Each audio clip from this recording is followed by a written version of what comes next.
Hello बच्चों, मेरा नाम है मोहित और आपका स्वागत है हमारे यूट्यूब चैनल हिस्ट्री चैंपियन में। तो जैसा कि आप जानते हो, आपका जो पेपर होने वाला हिस्ट्री का, history of India from beginning to 1200 BC, तो उससे संबंधित आपके सामने मॉडल पेपर लेकर आया हूँ, है ना। इसका जैसा आपका एग्जाम में पेपर आएगा वैसा का वैसा मॉडल पेपर लेकर आए हूँ। बस आपको क्या करना है, पूरा का पूरा वीडियो देखना है, चैनल को जोर से सब्सक्राइब कर देना और अपने दोस्तों को जोर से शेयर कर देना। 3 घंटे का पेपर है, इसमें देख लो आप। पहले सबसे पहले वेरी शॉर्ट टाइप क्वेश्चन करवाऊंगा, फिर शॉर्ट टाइप क्वेश्चन करवा रहा हूँ बाकायदा, और फिर आपके सामने लॉन्ग टाइप क्वेश्चन करवा। तो सारे सारे और विद सॉल्यूशन है एकदम। तो इससे इंपॉर्टेंट क्लास तो आपको कहीं नहीं मिलेगी, आपके सामने यूट्यूब चैनल पे आपका पेपर होगा इससे संबंधित। बस इस क्लास को कराने से पहले सभी बच्चों से रिक्वेस्ट है भाई, चैनल को जोर से सब्सक्राइब कर देना, कर दो भाई। 5000 सब्सक्राइबर का इस चैनल पे अपने टारगेट ले रखा, नया चैनल है, जरूर से सब्सक्राइब करो। साथ के साथ ये पीडीएफ है, इसके पेपर की पीडीएफ आपको टेलीग्राम चैनल पे मिल जाएगी। यही प्रश्न आपके मैंने सेम टू सेम मैंने मेरे पीडीएफ में करा रखे हैं। अगर आप वो डाउनलोड करना चाहते हो, अगर वो पीडीएफ डाउनलोड करना चाहते हो तो आपको कुछ नहीं करना, डिस्क्रिप्शन में दिए गए टेलीग्राम के लिंक पर क्लिक करना है। जैसे डिस्क्रिप्शन में दिए गए टेलीग्राम के लिंक पर क्लिक करोगे, आप ऊपर की तरफ हिस्ट्री चैंपियन लिखा होगा, यहाँ पर पहुंच जाओगे। यहाँ पर पहुंचने के बाद में फाइल वाले सेक्शन पे क्लिक करना है। जैसे फाइल वाले सेक्शन पे क्लिक करोगे, कोने में सर्च वाला ऑप्शन मिलेगा और यहाँ पर जाकर सर्च करना है आपको हिस्ट्री। क्या सर्च करना है आपको? हिस्ट्री सर्च करना है और यहाँ पर हिस्ट्री बीए फर्स्ट सेमेस्टर के नाम से पीडीएफ देखने को मिल जाएगी। यही प्रश्न है, बस सेम टू सेम आपके सामने। अभी ये मॉडल पेपर के तो फॉर्मेट में मैंने सभी प्रश्नों को बना दिया है, बस इतना ही अंतर है। ये तो मॉडल पेपर के फॉर्मेट में और वो प्रश्न वैसे दे रखे हैं, सेम टू सेम वही प्रश्न है। अच्छे से उन प्रश्नों को पढ़ लेना। चलिए शुरू करते हैं। सबसे पहले आपको पता आपका पेपर आता है, उसमें सबसे पहले सेक्शन ए आता है जिसमें वेरी शॉर्ट टाइप क्वेश्चन आते हैं। कैसे प्रश्न आते हैं? अति लघुतरात्मक प्रश्न देखने को मिलते हैं। कौन से? अति लघुतरात्मक प्रश्न देखने को मिलते हैं, जिसमें से 10 प्रश्न आते हैं और 10 के 10 प्रश्नों को आपको करना अनिवार्य होता है। समझ में आ गया? कोई भी प्रश्न का सॉल्यूशन आपको 20 शब्दों से ज्यादा नहीं देना है। तो चलिए शुरू करते हैं। पहला प्रश्न है, प्राचीन भारतीय इतिहास के 2 पुरातात्विक स्रोतों के नाम बताइए। तो भारतीय प्राचीन जो इतिहास है उसके 2 पुरातात्विक स्रोतों की बात करें तो पहला है शिलालेख और दूसरे हैं सिक्के। शिलालेख क्या होता है भाई? आपके सामने जो प्राचीन आपके सामने राजा महाराजा हुआ करते थे, क्या हुआ करते थे? पहले के समय के जो पहले राजा और महाराजा हुआ करते थे, वो क्या करते थे? अपने बड़े बड़े मूर्तियों पर, बड़े बड़े आपके सामने कोई जो चट्टान हो गई उसके ऊपर अपना इतिहास लिखवा देते थे। उनको कोई धार्मिक बात लिखानी होती थी वो लिखवा देते थे। तो उनको किसके नाम से जाना जाता है? शिलालेख के नाम से जाना जाता है। किसके नाम से जाना जाता है भाई? जो इस प्रकार की इंस्क्रिप्शन लिखी जाती थी उनको शिलालेख के नाम से जाना जाता है। और आपके सामने कोई भी समय काल था, उस समय काल पे किसी राजा के द्वारा सिक्के चलाए जाते थे, उससे भी उस राजा के इतिहास के बारे में पता चलता है। तो अगर कोई भी पुराने समय के राजा के बारे में पता करना है तो 2 ही चीजें पता होती थी, एक तो कोई शिलालेख, भाई आपको शिलालेख के माध्यम से पता चलती थी, या सिक्के होते थे आपके सामने उस समय के राजा के, उसके माध्यम से पता चलती थी। चलिए अगले वाले प्रश्न की बात करें। हड़प्पा नगर नियोजन की एक मुख्य विशेषता क्या थी? तो जो हड़प्पा नगर है, जो हड़प्पा वाला नगर है उसको नियोजित करने की, जो हड़प्पा वाला नगर है उसको नियोजन करने की एक मुख्य विशेषता क्या थी? मतलब उसकी क्या खूबसूरती थी उस नगर की? तो वहां पर सुसंगठित सड़कें और जल निकासी की विकसित व्यवस्था देखने को मिलती थी। क्या देखने को मिलती थी? जो सड़कें थी ना आपके सामने, जो सड़कें थी वो आपके सामने कैसे हुआ करती थी? सुसंगठित थी, मतलब अच्छे से सड़कें बना रखी थी। बात की तरह डामर और सीमेंट की तो थी नहीं, लेकिन ईंटों की बना रखी थी और आपके सामने हर गली से निकलती थी और बीच में एक चौराहा भी उसमें बना हुआ था। साथ के साथ जल निकासी की जो सड़कें होती थी उसके किनारे नाली बनाकर रख रखे थे। हर घर होता था वो हमेशा उस नाली के किनारे हुआ करता था, मतलब साइड में सड़क के किनारे हुआ करता था और उसमें सीधा पानी उस नाली में गिरता था। तो उस समय के लोग इतने समझदार थे कि उन्होंने सड़कों और जल निकासी के लिए नालियों का निर्माण कर रखा था। आज के लोग भी इतने समझदार नहीं है। जनपद से क्या तात्पर्य होता है? किसी जनजातीय समूह के निवास वाले क्षेत्र को क्या कहा जाता है? जनपद के नाम से जाना जाता है। किसके नाम से जाना जाता है? जनपद के नाम से। कोई भी जो जन होती है, कोई भी जातीय जनसमूह होता है, जब वो किसी भी क्षेत्र में आपके सामने क्या करता है? निवास करता है, उस क्षेत्र को क्या कहते हैं भाई? जनपद के नाम से जाना जाता है। किसके नाम से जाना जाता है? जनपद के नाम से जाना जाता है। चंद्रगुप्त मौर्य के महामंत्री कौन थे? कौन? जो चंद्रगुप्त मौर्य हैं उनके महामंत्री कौन थे भाई? आपके सामने चाणक्य या कौटिल्य। तो आप सबको पता है भाई, जो चंद्रगुप्त मौर्य जिन्होंने आपके सामने मौर्य साम्राज्य की स्थापना की थी, उनका राज्याभिषेक या उनको राजा बनाने का सबसे बड़ा योगदान किसका था भाई? चाणक्य या कौटिल्य का। तो जब राजा बन गए थे चाणक्य, जो चंद्रगुप्त मौर्य, तो उनके महामंत्री, गृह मंत्री या मुख्य सलाहकार किसको रखा था उन्होंने? चाणक्य, जिनका नाम कौटिल्य के नाम से भी उनको जाना जाता है, उनको रखा गया था। समझ में आ गया? चलिए अगले वाले प्रश्न की तरफ बढ़ते हैं। अशोक के दम से क्या आशय है? अशोक की जो दम की नीति है उससे आपका क्या अभिप्राय है? नैतिक जीवन जीना चाहिए, अहिंसा और धार्मिक सहिष्णुता पर आधारित जीवन जीना चाहिए। मतलब जो अशोक की धम्म नीति है उसके अनुसार यही है कि सभी लोगों को कैसा जीवन जीना चाहिए? नैतिक जीवन जीना चाहिए। कैसा जीवन जीना चाहिए भाई? नैतिक जीवन जीना चाहिए, संस्कारों के अनुसार अनुशासित जीवन जीना चाहिए, अहिंसा नहीं करनी चाहिए। क्या नहीं करनी चाहिए? अहिंसा नहीं करनी चाहिए, लोगों के साथ लड़ाई हो गई, इस प्रकार की चीजें नहीं करनी चाहिए। और सभी लोगों को धार्मिक सहिष्णुता के साथ, धार्मिक सहिष्णुता क्या होती है? सभी लोगों को मिलजुल कर रहना चाहिए। कैसे रहना चाहिए? मिलजुल कर आपके सामने जीवन यापन करना चाहिए। समझ में आ गया? तो अशोक की दम की नीति यही कहती थी कि सभी लोगों को नैतिकता के साथ जीवन जीना चाहिए, अहिंसा नहीं करनी चाहिए, मतलब हिंसा नहीं करनी चाहिए, और धार्मिक सहिष्णुता, चाहे आप किसी भी धर्म के व्यक्ति हो, आप दूसरे धर्म का आपको सम्मान करना आना चाहिए। चलिए, उत्तर मौर्य काल में किसी वंश का एक वंश का नाम लिखे। तो उत्तर मौर्य काल होता था, उसमें कोई एक वंश का नाम लिखें तो शुंग वंश। किसका नाम लिखेंगे भाई? शुंग वंश आपके सामने, जो पुष्यवती शुंग के द्वारा उनकी स्थापना की गई थी, तो शुंग वंश आपके सामने सबसे प्रमुख वंश था और इनके द्वारा भाई आपके सामने बहुत ही अच्छे से राज किया गया था। संगम साहित्य क्या है? दक्षिण भारत में तमिल भाषा में रचित प्राचीन काव्य साहित्य को संगम साहित्य के नाम से जाना जाता है। मतलब जो दक्षिण भारत है उसमें तमिल भाषा में जो अलग अलग प्रकार के, अगले वाला प्राचीन काव्य साहित्य को संगम साहित्य भी कहते हैं। जो पुराने समय आपके सामने जो तमिल भाषा में, किसमें? जो तमिल भाषा में जो साहित्य लिखा गया था आपके सामने, उसी को किसके नाम से जाना जाता है? संगम साहित्य के नाम से जाना जाता है। किसके नाम से जाना जाता है? संगम साहित्य के नाम से जाना जाता है। अगले वाला प्रश्न है, समुद्रगुप्त कौन थे? तो गुप्त वंश के जो महान सम्राट व विजेता शासक हुआ करते थे, उसी को किसके नाम से जाना जाता है? समुद्रगुप्त के नाम से जाना जाता है। किसके नाम से जाना जाता है? समुद्रगुप्त। तो गुप्त वंश भाई आपके सामने सबसे प्रसिद्ध शासकों में से हुआ करता था। उसके अनेकों अनेक आपके सामने जो प्रमुख शासक हुए, उसमें से आपके सामने जो सबसे जिन्होंने खूब सारा आपके सामने साम्राज्य को, गुप्त वंश के साम्राज्य को बड़ा करने का काम किया था, उनका क्या नाम था? समुद्रगुप्त। क्या नाम था भाई उनका? समुद्रगुप्त। अच्छा प्रश्न है, पढ़ लेना, इंपॉर्टेंट प्रश्न है, एग्जाम में देखने को मिलता है।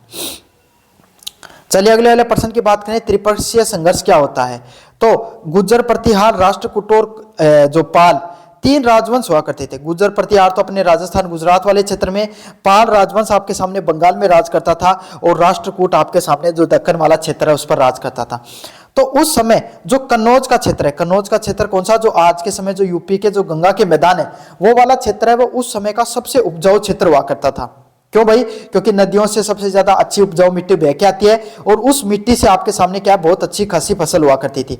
तो वो वाला क्षेत्र आपके सामने काफी ज्यादा शानदार वहां पर फसल होती थी। साथ के साथ दक्षिण भारत में जाने का रास्ता भी वहीं से निकलता था।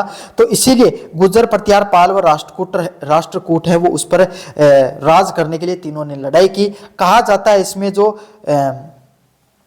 गुर्जर प्रतिहारों की अंत में जीत हुई थी, लेकिन बीच बीच में कभी गुर्जर प्रतिहार जीत जाते थे, कभी पाल जीत जाते थे, कभी राष्ट्रकूट जीत जाते थे। कोई सुनिश्चित नहीं जीते।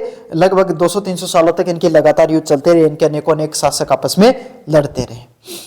इंपेरियल चोलों की एक उपलब्धि के बारे में बताइए। तो इंपेरियल जो चोल हुआ करते थे उनकी क्या उपलब्धि हुआ करती थी? सदृढ़ नौसेना शक्ति। किसकी? एक मजबूत नौसेना होती इनके पास। जो इंपेरियल चोल थे इनकी क्या उपलब्धि थी? इनके पास एक सुदृढ़, सुदृढ़ का अर्थ होता है आपके सामने अच्छी नौसेना का निर्माण कर रखा था। क्या कर रखा था? इनके पास एक बहुत अच्छी और शानदार नौसेना हुआ करती थी। चलिए भाई पार्ट नंबर 2 की बात करें, जिसमें आपके सामने क्या होता है? 100 टाइप क्वेश्चन आते हैं, लघुत्तरात्मक प्रश्न आते हैं। 4 प्रश्न देखने को मिलता है, कोई 2 प्रश्न आपको करना होता है। लिमिट है 150 शब्दों की। चलिए, हड़प्पा सभ्यता की उत्पत्ति विस्तार की प्रमुख विशेषताओं के बारे में बताइए। हड़प्पा सभ्यता, जिसे सिंधु घाटी सभ्यता के नाम से भी जाना जाता है, विश्व की सबसे प्राचीनतम नगरीय सभ्यताओं में से थी। मतलब जो हड़प्पा सभ्यता है ना, उसको किसके नाम से जानते हैं अपन? सिंधु घाटी सभ्यता के नाम से भी जानते हैं। किसके नाम से जानते हैं? सिंधु घाटी सभ्यता के नाम से भी जाना जाता है। आप सबको पता है ये दुनिया की सबसे प्राचीनतम सभ्यताओं में से थी। चाहे मेसोपोटामिया की हो, चाहे आपके सामने ईरान की सभ्यता हो, चाहे चीनी सभ्यता हो, इन सभी जितने भी जो प्राचीन सभ्यता हुआ करती थी, इन सभी प्राचीन सभ्यताओं में से एक सभ्यता हुआ करती थी। कौन सी? सिंधु घाटी सभ्यता। इसका विकास लगभग आपके सामने 2500 वर्ष पूर्व ईसा पूर्व देखने को मिलता है। किससे कब तक देखने को मिलता है? 2500 ईसा पूर्व तक इसका आपके सामने क्या देखने को मिलता है? इसका विकास देखने को मिलता है। इसकी उत्पत्ति सिंधु नदी और उसकी सहायक नदियों के तटीय क्षेत्र में मानी जाती है। क्या होता है? जो आपके सामने जो हड़प्पा सभ्यता है, इसका विकास 2500 ईसा पूर्व के आसपास हुआ था और इसकी उत्पत्ति कब हुई थी, कैसे हुई थी? जो सिंधु नदी है, भाई पहले क्या हुआ करता था, जितने भी जो कोई भी लोग हैं वो कहां पर बसा करते थे? आपके सामने नदियों किनारे बसा करते थे। कहां पर बसा करते थे? जो नदियां होती हैं उनके किनारे उनकी बसावट देखने को मिलती थी। तो यही यहां पर भी हुआ, भाई आपके सामने जो सिंधु घाटी है इसके किनारे भारतीय लोगों ने अपना क्या क्या बसावट की, और उसके जो अलग अलग प्रकार की जो चाहे सरस्वती नदी हो चाहे और जो सतलज नदी हो, इन सब नदियों के किनारे भी आपके सामने जो ये सभ्यता वो फली फूली। इसका विस्तार पाकिस्तान, पंजाब, हरियाणा, गुजरात व राजस्थान तक फैला। तो इसके अगर विस्तार की बात करें तो पाकिस्तान में भी इसका काफी हद तक विस्तार देखने को मिलता है। पंजाब, हरियाणा, गुजरात व राजस्थान तक इसका विस्तार देखने को मिलता है। किसका? जो हड़प्पा सभ्यता है इसका आपके सामने क्या, आपके सामने जो अनेकों अनेक क्षेत्र हैं, चाहे पाकिस्तान का क्षेत्र हो, चाहे पंजाब का, चाहे हरियाणा का, चाहे गुजरात का, चाहे राजस्थान का, ये जितना भी क्षेत्र है इन सब क्षेत्र में आपके सामने क्या है? हड़प्पा सभ्यता फैली हुई है। क्या है? हड़प्पा सभ्यता वो क्या आपके सामने फैली हुई है। इसके प्रमुख नगरों में हड़प्पा, मोहनजोदाड़ो, धोलावीरा और लोथल शामिल हैं। तो इसके जो आपके सामने अनेक नगर हैं इसमें क्या है? हड़प्पा, मोहनजोदाड़ो, धोलावीरा और आपके सामने लोथल जैसे जो प्रमुख नगर हैं वो आपके इसके अंदर शामिल हैं। समझ में आ गया? हड़प्पा भी काफी महत्वपूर्ण है, मोहनजोदाड़ो, धोलावीरा और लोथल ये कुछ आपके सामने जो प्रमुख क्या है नगर है वो इसके अंतर्गत आया करते थे।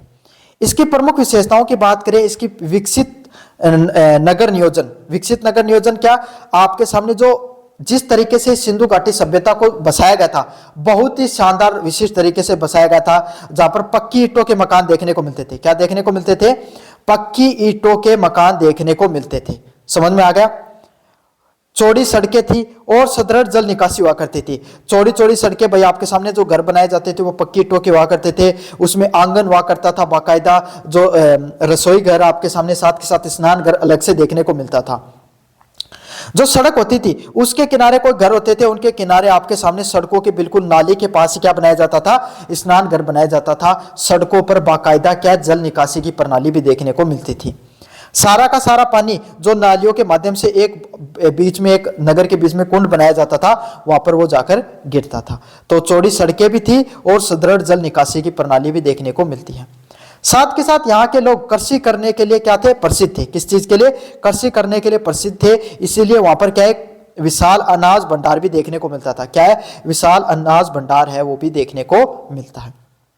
यहाँ के लोग कृषि, व्यापार व शिल्प कला में दक्ष हुआ करते थे। क्या होते थे? यहाँ के लोग क्या करते थे? भाई आपके सामने कृषि किया करते थे। क्या करते थे? कृषि किया करते थे। व्यापार और जो शिल्प कला है, जो बिजनेस करने के लिए, और जो शिल्प कला आपके सामने जो अलग अलग प्रकार के जो पोर्ट्रेट है, पोइट्री है, उसको करने के लिए आपके सामने क्या हुआ करते थे? उसमें मास्टर हुआ करते थे, दक्ष हुआ करते थे। कांसा के उपकरण तथा मुद्राओं को उपयोग किया जाता था। और क्या हुआ करता था? जो कांसा होता है, क्या होता है? जो कांसे की धातु है और उपकरण है और जो मुद्राएं हैं अलग अलग प्रकार की, उनका उपयोग किया जाता था। सामाजिक जीवन संगठित और सुव्यवस्थित हुआ करता था। क्या होता था? वहां का उस समय का जो लोगों का जो जनजीवन हुआ करता था वो सामाजिक जीवन है। सभी लोग एकजुट होकर संगठित होकर रहते थे और सुव्यवस्थित तरीके से रहते थे। कैसे रहते थे भाई? सुव्यवस्थित तरीके से रहते थे। सभी के सभी लोग कैसे रहते थे? सुव्यवस्थित तरीके से रहते थे। धार्मिक रूप से वे प्रकृति में मातर देवी की पूजा करते थे। किसकी पूजा करते थे? भाई आपके सामने मातर देवी। मातर देवी क्या है? एक देवी की मूर्ति मिलती है जिसके पेट से क्या है? एक आपके सामने पौधा लगा हुआ है। तो इससे यह पता चलता है कि वहां के लोग प्रकृति के प्रति कितने ज्यादा सजग थे। और उस मूर्ति को किसके नाम से जाना गया भाई? मातर देवी के नाम से। किसके नाम से जाना गया? मातर देवी के नाम से जाना गया। यह सभ्यता अपनी सुव्यवस्थित शहरी जीवन के कारण अत्यधिक महत्वपूर्ण मानी जाती थी। इस सभ्यता को अपनी जो एक व्यवस्थित विकसित सभ्यता के कारण क्या माना जाता था? उसको बहुत ही ज्यादा महत्वपूर्ण माना जाता था। समझ में आ गई? तो इसको आप एक प्रकार से शहरी सभ्यता के नाम से भी जान सकते हो। चलिए अगले वाला प्रश्न है, मगध साम्राज्य के उदय के कारण तथा महत्व की विवेचना बताइए। क्या बताना है? जो मगध साम्राज्य है उसका उदय क्या होता है, उसके पीछे क्या कारण है, उसके पीछे क्या महत्व, उसके बारे में आपको विस्तार से बताना है। मगध साम्राज्य के उदय के पीछे भौगोलिक, आर्थिक व राजनीतिक कारण हुआ करते थे। क्या होता था? जो मगध साम्राज्य है, कौन सा साम्राज्य है?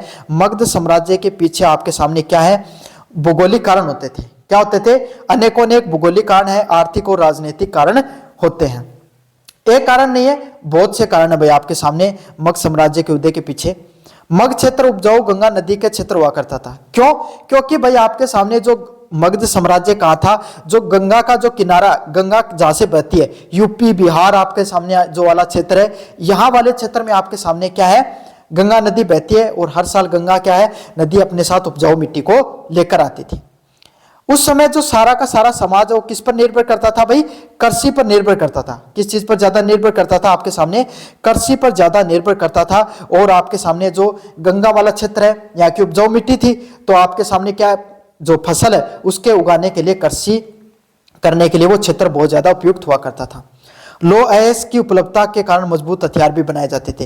और जो बिहार के पास झारखंड वाला क्षेत्र है, यहाँ से लोहा भी निकलता था, है ना, तो इसीलिए वहां पर मजबूत हथियार भी बनाए जाते थे। तो दो कारण आपको समझ में आ गए। एक तो कृषि युक्त आपको जमीन मिलती थी, दूसरे लोहे के हथियार बनाने के लिए यहाँ पर क्या मिलता था? आपके सामने लोह अयस्क भी मिल जाता था। गंगा और सोन नदियों के कारण व्यापार और परिवहन में सुविधा मिलती थी। क्या आपके सामने गंगा और सोन की, जो गंगा की सहायक नदी है, सोन नदियां, उसके कारण क्या है? यहाँ पर आसानी से तो व्यापार हो सकता था। क्यों? परिवहन के साधन बहुत थे। किसके? जो परिवहन है उसके साधन आपके सामने बहुत ज्यादा देखने को मिलते थे। तो गंगा और सोन नदी के किनारे आपके सामने आसानी से व्यापार और परिवहन भी हो सकता था। राजनीतिक रूप से भीमासुर व अजातशत्रु जैसे योग्य शासक ने विवाह, संबंधों और युद्ध के माध्यम से राज्यों का विस्तार किया। तो जगह चाहे कितनी बढ़िया हो, लेकिन वहां पर राज करने वाला राजा भी अगर अच्छा नहीं होगा तो क्या होगा? कोई फायदा नहीं होगा। तो जो आपके सामने मगध साम्राज्य है, इस पर अनेकों अनेक आपके सामने क्या हुए? राजा निकल कर आए, जिसमें इनकी जो स्थापना बिंबिसार व अजातशत्रु जैसे योग्य शासकों ने की, जिन्होंने दो तरीके से कूटनीति को अपनाया। पहले तो जो इनके जो मजबूत शासक हुआ करते थे, उनके साथ इन्होंने क्या कर लिया? विवाह कर लिया। अब विवाहिक संबंध हो गए तो लड़ाई नहीं हो सकती। और जो कमजोर राजा हुआ करते थे, जिनके इनको खतरा था, उनके साथ इन्होंने युद्ध करके अपने राज्य का विस्तार किया। बाद में चंद्रगुप्त मौर्य ने विशाल साम्राज्य की स्थापना की। और उसके बाद में क्या होता है? चंद्रगुप्त मौर्य आते हैं और वो क्या करते हैं? मौर्य साम्राज्य की स्थापना करते हैं। कौन से साम्राज्य की? मौर्य साम्राज्य की स्थापना करने का काम करते हैं। मगध साम्राज्य का महत्व इस बात से है कि उन्होंने भारत में पहली बार एक शक्तिशाली और केंद्रीकृत शासन प्रणाली को लागू करने का काम किया। मतलब जो मगध साम्राज्य को का महत्व इस बात से समझा जा सकता है कि भारत की पहली शक्तिशाली और केंद्रीकृत प्रणाली यहाँ पर देखने को मिलती थी। सेंट्रलाइज ऑर्गेनाइजेशन, मतलब राजा सबसे शक्तिशाली हुआ करता था, उसके नीचे मंत्री परिषद हुआ करती थी, उसके नीचे कर्मचारी हुआ करते थे। इस प्रकार की एक पूरी की पूरी शक्तिशाली केंद्रीकृत शासन प्रणाली देखने को मिलती थी। मौर्य साम्राज्य के माध्यम से भारत की राजनीतिक एकता को मजबूती मिली। क्या हुआ? मौर्य साम्राज्य के माध्यम से क्या हुआ भाई? आपके सामने भारत में जो राजनीतिक एकता है वो देखने को मिलती है। भारतीय इतिहास में साम्राज्य निर्माण की दिशा में एक महत्वपूर्ण कदम था। और भारतीय इतिहास है उसमें जो साम्राज्य निर्माण है, कौन सा, किसका निर्माण? कोई साम्राज्य का जो निर्माण है उसकी दिशा में एक बहुत बड़ा देखने को मिलता है कि भारतीय जो मगध साम्राज्य वो पहला साम्राज्य हुआ करता था जिसके माध्यम से भारतीय जो शासन प्रणाली है उसमें जो राजतंत्र है उसने अपनी क्या पैर पसारने शुरू कर दिए थे। चलिए अगले वाले प्रश्न की तरफ बढ़ते हैं। कुषाणों की उपलब्धियां एवं भारतीय संस्कृति के योगदान के बारे में बताइए। क्या बताना है? कुषाणों की उपलब्धियों के बारे में बताना है और भारतीय संस्कृति में उनका क्या योगदान था उसके बारे में भी बताना है। कुषाण वंश उत्तर भारत की लगभग पहली व तीसरी ईस्वी तक रहा था। मतलब कुषाण वंश का जो शासन है वो कब से कब तक देखने को मिलता है? उत्तर भारत में पहली व तीसरी शताब्दी तक देखने को मिलता है। कौन सी शताब्दी तक? पहली और तीसरी शताब्दी तक देखने को मिलता है। इसमें कनिष्क इस वंश के सबसे महान शासक थे। कौन थे? जो राजा कनिष्क है, जो राजा कनिष्क हैं वो इस समय के सबसे आपके सामने महान शासकों में एक थे। कुषाणों ने एक विशाल साम्राज्य स्थापित किया था। उस समय जो कुषाण शासक हुआ करते थे, कौन? जो कुषाण शासक हुआ करते थे उनके द्वारा क्या किया गया था? एक विशाल साम्राज्य की स्थापना की गई थी। क्या किया गया था? कुषाणों के द्वारा एक बहुत बड़ा विशाल साम्राज्य की स्थापना की गई थी जो मध्य एशिया से गंगा घाटी तक फैला हुआ था। कहां से कहां तक था? मध्य एशिया से गंगा घाटी तक। ये समझ लो, इधर अफगानिस्तान पाकिस्तान वाले क्षेत्र से लेकर जो गंगा घाटी है वहां तक आपके सामने कनिष्क ने इस वंश का स्थापना की थी। जम्मू कश्मीर वाले क्षेत्र के राजा हुआ करते थे। वैसे इनकी प्रमुख उपलब्धियों में व्यापार और वाणिज्य का विकास देखने को मिलता है। तो ये वो प्रमुख राजा हुआ करते थे जिनको व्यापार का महत्व पता था। किसका महत्व पता था? व्यापार का महत्व। और इनके पास से जो चीनी सिल्क रूट है वो भी गुजरता था, तो इनको इस चीज का भी फायदा मिलता था। इन्होंने अपनी जो व्यापार और वाणिज्य का विकास करने पर खास जोर दिया। विशेष रूप से जो रेशम मार्ग, जो मैंने चाइना का जो सिल्क रूट बता रहा ना, ये रेशम मार्ग के नाम से जानते हैं, इसके माध्यम से अंतर्राष्ट्रीय विस्तार किया। इन्होंने क्या किया? इसके माध्यम से अंतर्राष्ट्रीय विस्तार कर अपने व्यापार का अंतर्राष्ट्रीय विस्तार करने का काम किया। कनिष्क के संरक्षण में बौद्ध धर्म का व्यापक प्रचार हुआ। तो कनिष्क है, इन्होंने क्या किया भाई? आपके सामने बौद्ध धर्म को मानने वाले व्यक्ति थे। कनिष्क कौन थे? जो बौद्ध धर्म को मानने वाले व्यक्ति हुआ करते थे। और इसके समय उन्होंने अपना जो बौद्ध धर्म है, कौन सा धर्म है? बौद्ध धर्म है, उसका इन्होंने काफी ज्यादा प्रचार प्रसार किया था। क्या किया था? बौद्ध धर्म का इन्होंने काफी ज्यादा प्रचार प्रसार किया था। चौथी बौद्ध संगति भी इन्हीं के समय हुई थी। क्या हुई थी? जो चौथी बौद्ध संगति है वो किसके समय हुई थी भाई? कनिष्क के समय ही हुई थी। किसके समय? कनिष्क के समय आपके सामने देखने को मिलती है। गंधार कला के आपके सामने जो गंधार कला है, आपके सामने जो अफगानिस्तान या फिर जो अरब कला है, अरब में जो मूर्तिकला हुआ करती थी, उसको भारत में लाने का आपके सामने क्या है? योगदान भी किसका है? कनिष्क का ही जान पड़ता है। इसी काल के अंदर यूनानी और भारतीय कला का सुंदर समन्वय देखने को मिलता है। क्यों? क्योंकि भाई व्यापार करा करते थे कनिष्क, तो इनके मार्ग से अपन जो भारतीय लोग हैं वो कहां पर जाने लगे? अरब क्षेत्र में, अफगानिस्तान, ईरान, है ना, सऊदी अरब वगैरह क्षेत्र में जाने लगे। वहां की मूर्ति कला को सीखा और वहां की मूर्ति कला भारत में भी आने लग गई। तो यूनानी और भारतीय कला है उसका सबसे सुंदर समन्वय किसके समय देखने को मिलता है? कनिष्क के काल में आपके सामने देखने को मिलता है। अच्छा प्रश्न है भाई आपके सामने। जो कनिष्क हैं उन्होंने भारतीय जो कला है उसको कैसे सुंदर बनाने का काम किया, कैसे उनका साम्राज्य काल अच्छा रहा। कुषाणों ने भारतीय संस्कृति को नई दिशा दी, कला, धर्म और व्यापार में कई महत्वपूर्ण योगदान दिया। क्या क्या? जो कुषाण वंश है, कौन सा वंश है? जो कुषाण वंश है, इन्होंने क्या किया? भारतीय जो संस्कृति है, कौन सी संस्कृति है? जो भारतीय संस्कृति है इसको मजबूती प्रदान करने का काम किया। क्या क्या? भारतीय संस्कृति को मजबूती प्रदान करने का काम किया तथा कला, धर्म व व्यापार में कई महत्वपूर्ण योगदान दिए। क्या क्या? जो कला है, जो कला हो गई, धर्म हो गया और व्यापार हो गया, इसमें इनके द्वारा क्या किया गया? बहुत ही व्यापक रूप से योगदान दिया गया। इनकी कला संस्कृति आदान प्रदान का सबसे समृद्धिक युग माना जाता है। क्या माना जाता है? इनके समय जो संस्कृति का आदान प्रदान हुआ, यूनानी पद्धति और जो आपके सामने जो इधर की अरबी पद्धति है, उसमें इनका विकास काफी देखने को मिलता है। ये जो प्रश्न बता रहा हूं सबसे ज्यादा मोस्ट इंपोर्टेंट है, एग्जाम में देखने को मिलेंगे, अच्छे से कर लेना। समुद्रगुप्त व चंद्रगुप्त द्वितीय की उपलब्धियों के बारे में बताइए। समुद्रगुप्त गुप्त वंश का महाशासक माना जाता था। किसको? समुद्रगुप्त को गुप्त वंश का महाशासक और कुशल शासक माना जाता था। उसकी विजयों का वर्णन कहां पर देखने को मिलता है? इलाहाबाद स्तंभ पर देखने को मिलता है। कहां पर देखने को मिलता है? इलाहाबाद जो लेख स्तंभ है वहां पर देखने को मिलता है। अच्छा प्रश्न है, कहां पर? इलाहाबाद का आपके सामने जो लेख स्तंभ है वहां पर आपके सामने मूल्यांकन देखने को मिलता है। दक्षिण भारत में इनके द्वारा अनेक अभियान चलाए गए जिससे इनका प्रभुत्व स्थापित हुआ। क्या क्या? जो दक्षिण भारत में है इस पे इन्होंने क्या किया? बहुत से अपने अभियान चलाए जिससे क्या हुआ? इनकी जो ये पहले शासकों में हुआ करते थे जिन्होंने दक्षिण भारत को जीतने का काम किया। समझ में आ गया? ये एक उदार व कुशल शासक थे। यह आपके सामने ऐसा शासक नहीं हुआ करता था जो अपनी राजतंत्र के लिए, अपनी राजतांत्रिक परंपराओं के लिए जाना जाता था, बल्कि एक उदार शासक भी था। कैसा? उदार और कुशल शासक भी हुआ करता था। इसको आपके सामने सभी के सभी राजा क्या है? आपके सामने इसका सम्मान किया करते थे। चंद्रगुप्त द्वितीय जिसे आपके सामने विक्रमादित्य के नाम से भी जाना जाता है। कौन? जो चंद्रगुप्त द्वितीय है जिसको किसके नाम से जाना जाता है? विक्रमादित्य के नाम से भी जाना जाता है। उसने गुप्त साम्राज्य को और मजबूत करने का काम किया। चंद्रगुप्त किसको? विक्रमादित्य कौन होता है? जो विजेता, जो संपूर्ण साम्राज्य का विजेता होता है। इस प्रकार की इन्होंने उपलब्धि धारण की। इंपॉर्टेंट है भाई, चंद्रगुप्त द्वितीय ने कौन सी उपलब्धि धारण की? विक्रमादित्य की। इनको क्या है? गुप्त साम्राज्य को मजबूत करने का इनका क्या जाता है? श्रेय जाता है। इस काल में कला, साहित्य और व्यापार क्या अपने चरम सीमा पर पहुंचता है। क्या होता है? इनके समय काल में क्या होता है? जो कला, साहित्य और जो व्यापार है क्या है? कला, साहित्य और जो व्यापार है वो अपने कहाँ पर पहुंचता है, अपने चरम सीमा पर पहुंचता है। कहाँ पर पहुंचता है, अपने चरम सीमा पर पहुंचता है। कालिदास जैसे महान कवि भी होते थे। तो इनके कार्यकाल में सिर्फ यही नहीं था कि आपके सामने सिर्फ भाई जो इन्होंने साम्राज्य का विस्तार किया, बल्कि अलग अलग प्रकार के महान कवि भी देखने को मिलते हैं। शक शासकों को पराजित करने के लिए पश्चिम भारत में भी अधिकार हुआ और इन्होंने क्या किया, संघ शासकों को भी हराने का काम किया। दोनों शासकों के गुप्त वंश को गुप्त काल का श्रवण काल कहा जाता है। तो ये प्रश्न गुप्त काल के श्रवण काल के नाम से भी जाना जाता है। इनकी उपलब्धियों में राजनीतिक स्थिरता, सांस्कृतिक उन्नति और आर्थिक समृद्धि को भी बढ़ावा देने का काम किया।